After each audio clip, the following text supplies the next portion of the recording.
पता चला मथुरा के स्त्रियों को, लोगों को, सब लोग दौड़ पड़े भगवान के दर्शन के लिए। मैं हंसी में कह रहा हूं और सच्ची बात कह रहा हूं। अभी कुछ दिन पहले हमारे पानीपत में धीरेन्द्र कृष्ण शास्त्री जी आए थे। सुना है हमने, हमारा कहीं कथा थी तो सुने कि मित्तल मॉल के सामने कार्यक्रम था, भीड़ मच गई। उन्होंने बहुत अच्छी सराहना भी करी कि वाह क्या व्यवस्था है।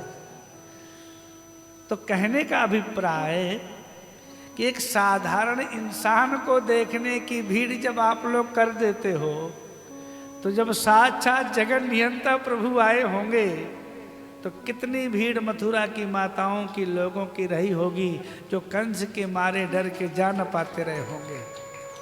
सोच लो आप। मैं हंसी में कहा करता हूं, हंसी है बिल्कुल शुद्ध हंसी, कि आप लोग कितने भी धार्मिक हो, पर आज फिल्म का एक्टर कोई आ जाए और तुम टिकट भी लगा दो अग्रवाल भवन में 500 रुपया, ब्लैक में टिकटें बिकेंगी, और पता नहीं क्या तुमको होगा कि दर्शन मिल जाए।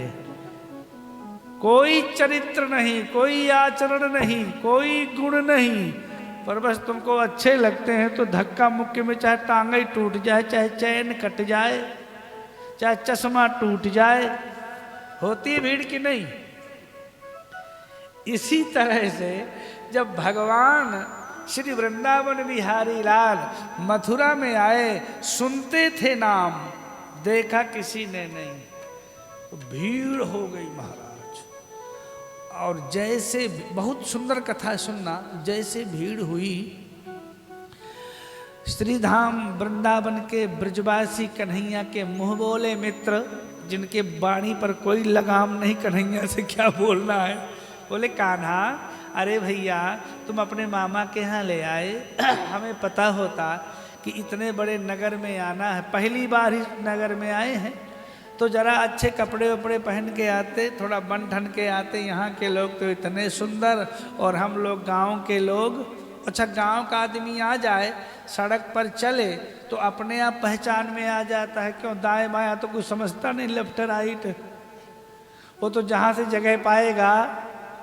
शहर का आदमी गांव में ड्राइवरिंग नहीं कर सकता, क्योंकि ये तो बाएं चलेगा शहर वाला, और गांव वाला बंदा क्या दाएं क्या बाएं, जिधर से सब जगह मिलेगी उधर से जाएगा। तो वहां संभल के चलाना पड़ता है महाराज जी। कन्हैया ने कहा चिंता ना करो, मनसुख सी दामा, यार थोड़ा धैर्य रखा करो, मामा जी के यहाँ सारी चीज अपनी ही है। माताएं ऊपर खड़ी हो गई झरोखे में, कन्हैया को देख करके, दाऊ जी को देख करके, अभ्यवर्षण सौमनस्यई प्रमदा बल के शवहु, दोनों भाइयों के ऊपर पुष्प डालने लग गई महाराज जी, दोनों भाइयों के ऊपर फूल चढ़ाने लग गई। आहा हा हा, जैसे प्रभु के ऊपर फूल डालने लग गई, इतने में श्लोक सुनिए पहले, रजकम कंचिदायांतम रंग कारम गदाग्रज। एक महाराज जी धोबी, ये पिछले जन्म का धोबी था, राम अवतार में सीता माँ को जो कुछ बोला था। राम जी तब तो कुछ बोले नहीं थे, क्योंकि राम जी के रूप में आए थे। अब सरकार बन के आई है अपनी, कन्हैया बन के आए हैं। जैसे धोबी आया, बहुत सारे गट्ठर लिए थे, कपड़े लिए थे राजा कंस के, उधर से धोबी आ रहा था, इधर से प्रभु जा रहे थे। भगवान ने धोबी को देखा, इसके पीछे कई नौकर चाकर थे, सब गट्ठर लिए थे कपड़ों के। भगवान इधर से जा रहे हैं लेफ्ट से, वो राइट से आ रहा है। भगवान लेफ्ट से राइट हुए, सीधे क्रॉस कर दिया। मामा जी राम राम। अच्छा ये धोबी कंस का था, तो हम कहा करते हैं कि बहुत बड़े आदमी का नौकर भी अपने आप को सेठ जी से कम नहीं समझता। जज का जो ड्राइवर होगा, एसपी का जो ड्राइवर होगा, बहुत बड़े ऑफिसर का जो ड्राइवर होगा, वो अपने आप को कलेक्टर से कम समझता नहीं, भले कलेक्टर की गाली दिन भर खाता हो। तो महाराज जी ये धोबी कंस का था। भगवान ने धोबी से कहा मामा जी राम राम। क्यों कहा ऐसा? क्योंकि पुराने ज़माने की यही सभ्यता थी। मामा के गांव के जितने मामा के अवस्था के होते थे A to Z मामा कहे जाते थे। नाना के अवस्था के A to Z नाना, जाति का चाहे जो हो। और मम्मी के अवस्था का सब मौसी। ये रिश्ते थे हमारे भारत देश के। पता नहीं आप लोग क्या बना लो, राम जाने। अभी तक तो वैसे ही सुनने में आया है।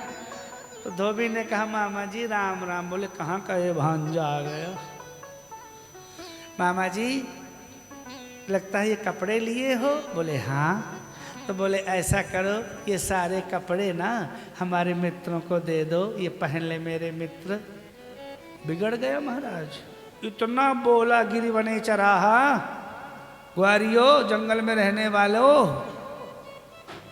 इन कपड़ों की इच्छा कर रहे हो? मालूम है राजा साहब के कपड़े हैं। लगता है पहली बार शहर में आए हो। आराम से चलो, ढंग से चलो। अगर राजा साहब को पता चल गया ना तुम्हारे अनुशासनहीनता का, सबको पकड़ करके जेल में और डाल देंगे। बड़े आए कपड़ा लेने वाले, चलो सीधे। इन कपड़ों की इच्छा कर रहे हो। भगवान ने दाऊ दादा से कहा दाऊ भैया ये बहुत बोलता है।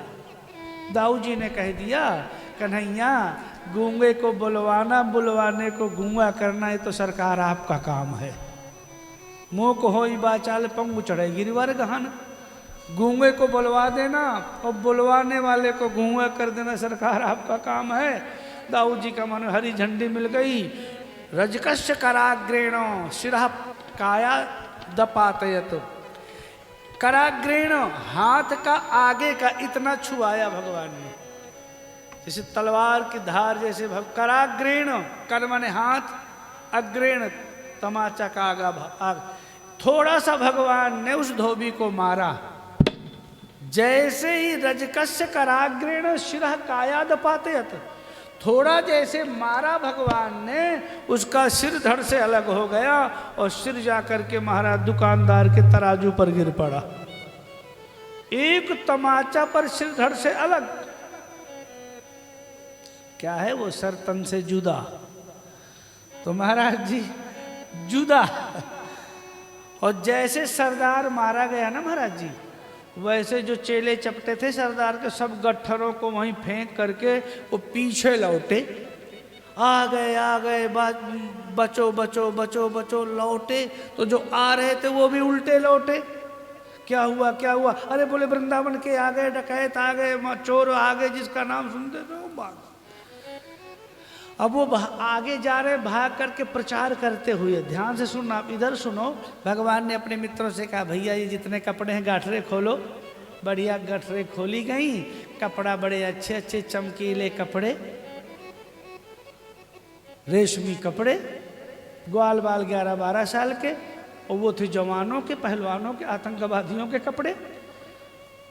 पहन लिया ग्वाल बालों ने, पर कुर्ता पहने तो ऊपर से नीचे आए, पैजामा पहने तो नीचे से ऊपर जाए।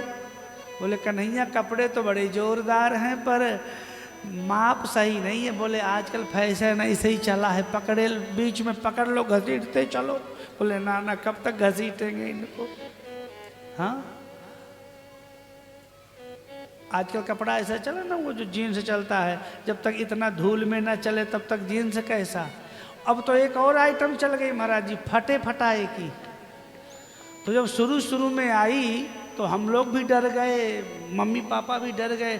क्या बात है बेटा, एक्टिवा से गिर गए हो क्या? घुटने फट गया कपड़ा। पुराने ज़माने में तो गरीबी थी तो हम फटे पहनते थे, या बड़े भाई के पहन लेते थे। ससुराल में जाना सो मांग के पहन लेते थे। ससुराल में जाना हो तो पड़ोसी से कहते भाई साहब पैजामा देना अपना। तो कहता था कहाँ जाना? बोले ससुराल। तो बोले ऐसे कैसे, हम भी चलेंगे। क्योंकि उस ज़माने में ससुराल में बड़ी खातिर होती थी, बहुत लड्डू रसगुल्ले मिलते थे। तो वो कहता था पैजामा तो मेरा ले लो पर मुझे भी साथ में ले चलो। बोले तुम भी चलो। तो दामाद और दोस्त दोनों ससुराल जाते थे। अच्छा लंबा परिवार होता था, तो ताऊ के यहाँ, चाचा के यहाँ, ससुर जी के यहाँ, पड़ोसी के यहाँ लोग बुला लेते थे, आओ दादू आओ। तो जो साथ में दोस्त जाता था ना, साथ साथ रहता था। तो लोग पूछे दामाद से कि बेटा भैया कैसे हो बेटा, ठीक हो? बोले हाँ ठीक। बोले तुम कैसे हो, दोस्त से पूछें। तो ये कहता था कि मैं भी ठीक हूँ, आपके दामाद जी पैजामा हमारा पहने हैं, क्योंकि दिमाग पूरा पैजामे पर होता था। और फिर वो दोस्त दामाद कहता कि यार मेरी बदनामी मत करो यार, ऐसा क्यों कहते हो? तो दूसरी जगह जाए तो फिर यही बोलता था दोस्त कि सब कुछ ठीक है, आपके दामाद जी जो पैजामा पहने उसकी कोई चर्चा नहीं करूँगा मैं। तो ध्यान में महाराज जी पैजामा होता था। भगवान और आगे गए। ततस्तु वायकः प्रीतिस्तयोर वेशम अकल्पयत। एक दर्जी मिला। भगवान ने कहा भैया दर्जी ऐसा करो, हमारे मित्रों के कपड़े सेट कर दो। बोले अभी सेट किए देते हैं। सारे मित्रों के कपड़े उसने सही सिल दिए। ब्रजवासियों ने बढ़िया कपड़े पहन लिए और आगे गए। ब्रजवासियों ने कहा कान्हा सब कुछ तो ठीक हो गया, थोड़ा माला और चंदन और हो जाती। सच्चे ब्रजवासी के यही लक्षण है महाराज जी। कपड़े अच्छे होंगे, माला अच्छी होगी और तिलक अच्छा होगा। माला कारस्य जगमतु। भगवान माला वाले के पास गए, सुंदर सी माला पहना दिया। भगवान ने कहा दक्षिणा। माला वाला जानता था कि धोबी की क्या दक्षिणा मिली है उसको। तो माला वाले ने कहा बस सरकार कृपा बनाए रखो, यही है। अच्छा गांव के बदमाश आ जाए आपकी दुकानों में और कहे लाला जी कपड़ा दो, आप दे दोगे? फिर वो कहेगा कि कितने हुए पैसा लाला जी? बस कृपा बनाए रखो, अब आपसे क्या लेना। उसका रिवाल्वर आ काम कर रहा है, गैंगस्टर नंबर 1 है वो, कौन पैसा मांगेगा। तो माखन चोर आ गए हैं। माला वाले ने कहा सरकार कृपा बनाए रखो, बस क्या लेना है पैसा। भगवान ने उसको भक्ति का दान कर दिया। और महाराज जी सुनो, आगे भगवान पहुँचे मालकोस। आगे प्रभु पहुँचे महाराज चंदन लगने के लिए। एक कुब्जा नाम की दासी कंस को चंदन लगाने के लिए ले जा रही थी। इतना सुंदर चंदन था महाराज जी। भगवान उसके पास पहुँचे। भगवान ने कहा देवी आप कौन हो? देखो उसने अपना परिचय दिया, परिचय सुन लो। उसने क्या कहा?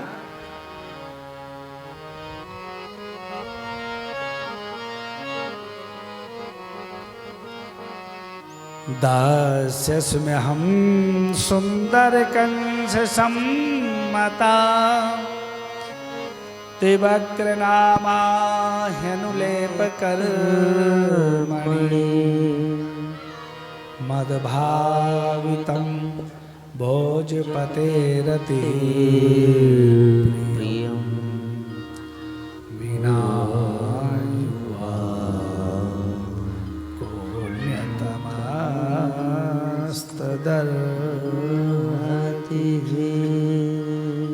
दास्यस्मि हम सुंदर कंस सम्मता। मेरा नाम तिवक्रा है, मैं 3 जगह से टेढ़ी हूँ। मेरा चंदन भगवान को कंस को बहुत अच्छा लगता है। लाओ प्रभु मैं आपको लगा दूँ। भगवान को उसने चंदन लगा दिया। भगवान ने उसका स्पर्श किया। मुकुंद स्पर्शनाथ सद्यो बभूव प्रमदोत्तमा। भगवान ने उसका स्पर्श किया, तिवक्रा सीधी हो गई। और आगे गए। व्यापारियों ने उनका बहुत स्वागत किया। और आगे गए महाराज।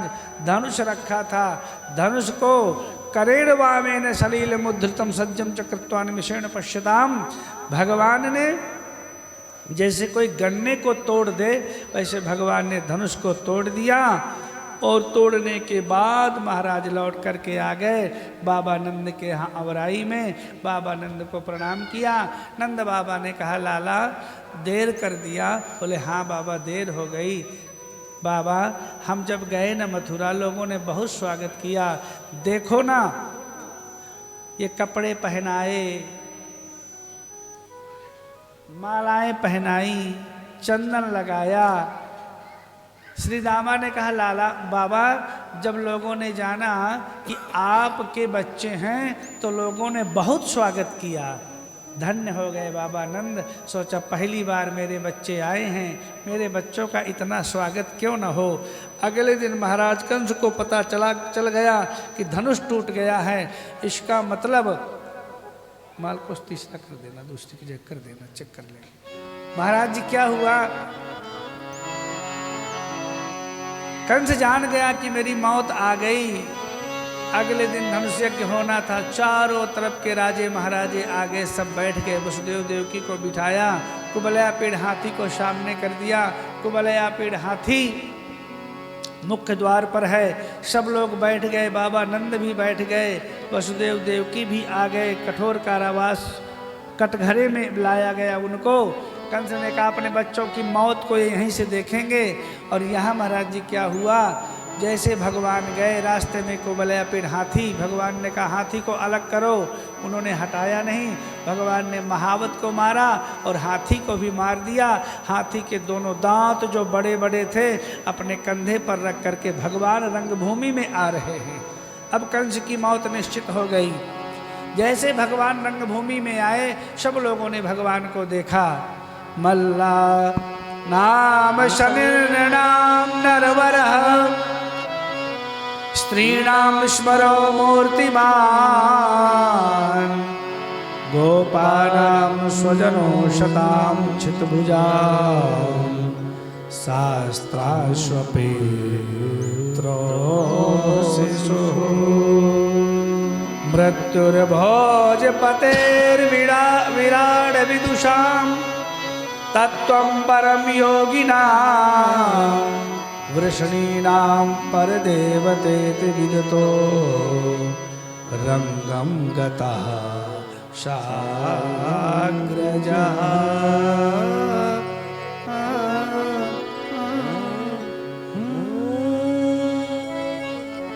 सब लोगों ने भगवान को देखा। मल्ला नाम शनि,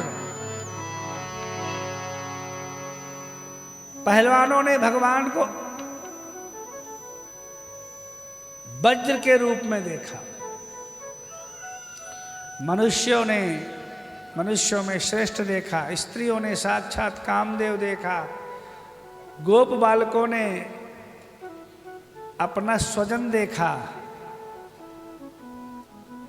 राजा महाराजाओं ने एक अच्छा राजा देखा, अपने माता पिता वसुदेव देवकी ने, बाबा नंद ने अपना बालक देखा।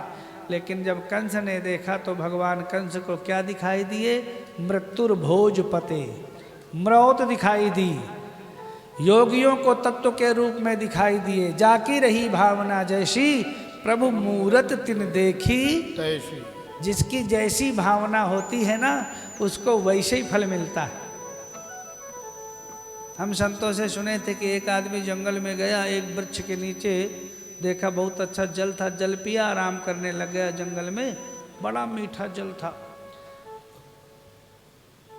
जल पिया, फल खाया, आराम करने लग गया। जंगल था, सोचने लग गया कि ओहो इतना अच्छा है, अगर यहाँ 56 प्रकार का व्यंजन आ जाता ना तो आराम से प्रसाद पाता। तो वास्तव में व्यंजन आ गया, व्यंजन पाया अपने आप। फिर सोचता है कि कहीं जंगल में शेर आ गया, मुझे खा लिया, तो आया शेर खा गया। क्यों? वो जिस वृक्ष के नीचे बैठा था ना, वो कल्प वृक्ष था, जो सोचता वही मिलता। तो इसी तरह से महाराज जी भगवान को जो कोई जिस रूप में देखना चाहते हैं, भगवान उनको उसी रूप में दिखाई देते, निज निज रुचि अनुरूप।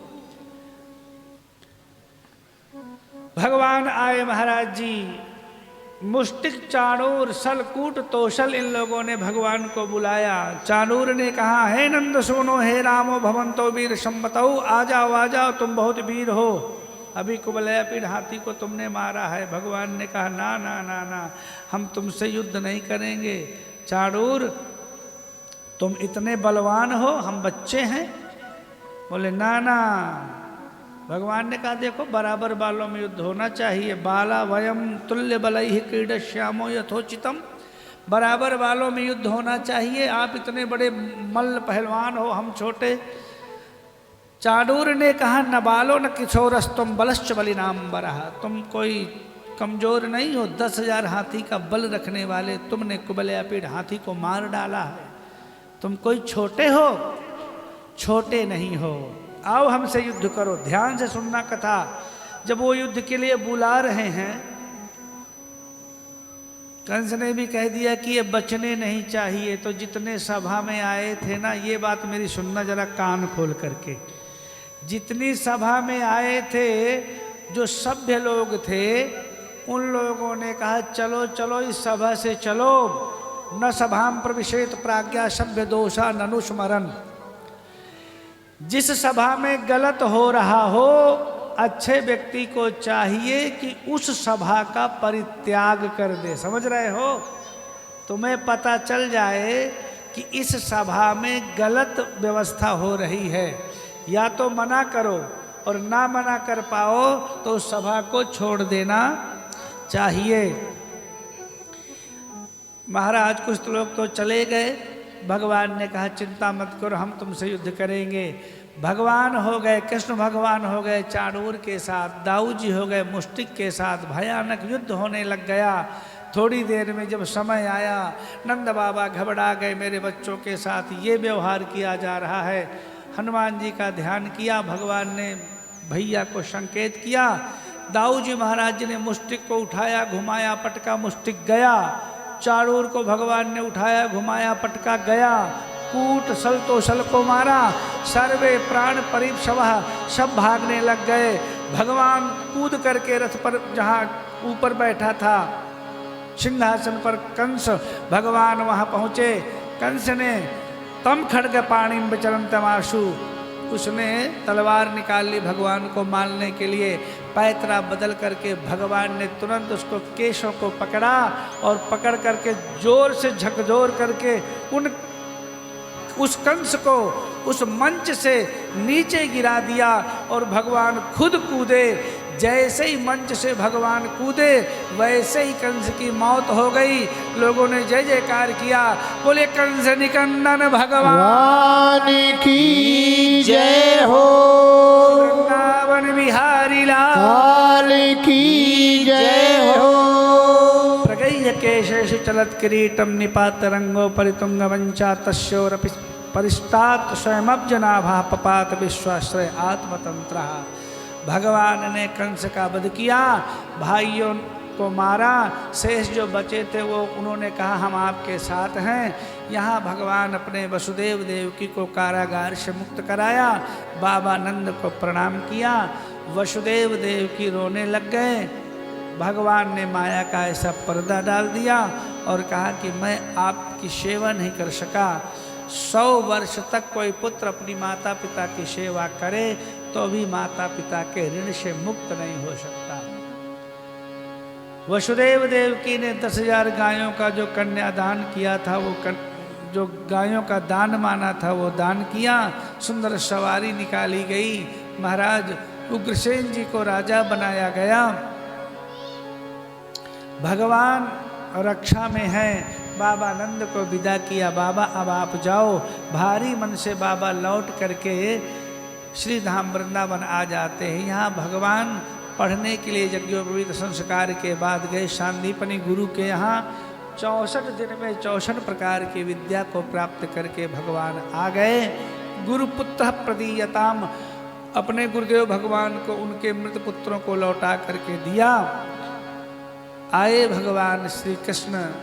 मथुरा में भगवान का पहला जन्मदिन मनाया जा रहा है। पूरी मथुरा नगरी को सजाया गया। आइए बड़े भाव से हम थोड़ा कीर्तन कर लें और फिर हम आगे की दिव्य कथा सुनते हैं। पीलू